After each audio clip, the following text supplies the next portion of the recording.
నమస్కారం. యాదాద్రి భువనగిరి జిల్లా కలెక్టర్ హనుమంతరావు.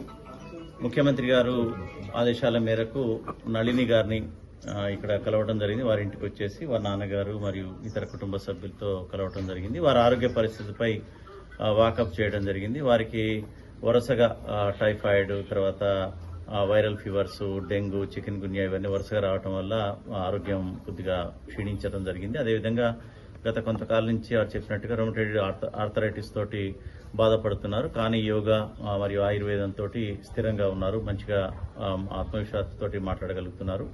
ముఖ్యమంత్రి గారి యొక్క నిర్ణయం ప్రకారం ఇక్కడికి వచ్చేసి వారి సమస్యల్ని, ముఖ్యంగా ఆరోగ్య పరిస్థితి బాగుండాలి, అవసరమైతే ఎక్కడైనా సరే ఎంత ఖర్చైనా సరే మనకి హైదరాబాద్లో ఉన్నటువంటి నిమ్స్లో కానీ ఇతరత్ర కార్పొరేట్ హాస్పిటల్లో కానీ వైద్యం ప్రభుత్వమే భరించి చేస్తానని చెప్పడం జరిగింది. అదేవిధంగా గతంలో కూడా ఏదన్నా వైద్యపరంగా అయినటువంటి ఖర్చులకు కూడా ముఖ్యమంత్రి గారు నిధుల నుంచి ఇస్తానని కూడా చెప్పమని కన్వే చేయడం జరిగింది. అయితే వారు పెద్దగా ఖర్చులు కాలేదని నళిని గారు చెప్పారు. ఎందుకంటే ఆయుర్వేదం కాబట్టి వారికి తెలిసిన మెడిసిన్, మరియు పతంజలి కాబట్టి ఖర్చులు పెద్దగా కాలేదని, అది కూడా ఇప్పుడు వారు పూర్తిగా అల్లోపతికి దూరంగా ఉన్నాము, తర్వాత వారు ఏదైతే నమ్ముతున్నారో, ఏదైతే వారికి మంచిగా పనిచేస్తుందో ఆ ఆయుర్వేదాన్నే వాడుతా అని చెప్పడం జరిగింది. సో వారి యొక్క ఆయుర్వేదం సంబంధించినటువంటి ట్రీట్మెంట్కి వారు వెళ్లాలనుకుంటున్నారు. తక్కువ ఖర్చు కాబట్టి పెద్దగా సాయం అవసరం లేదని వారు చెప్పడం జరిగింది. తర్వాత వారు ప్రముఖంగా పేర్కొన్నది వారి యొక్క సర్వీస్ నిబంధనలు, వారు ఏదైతే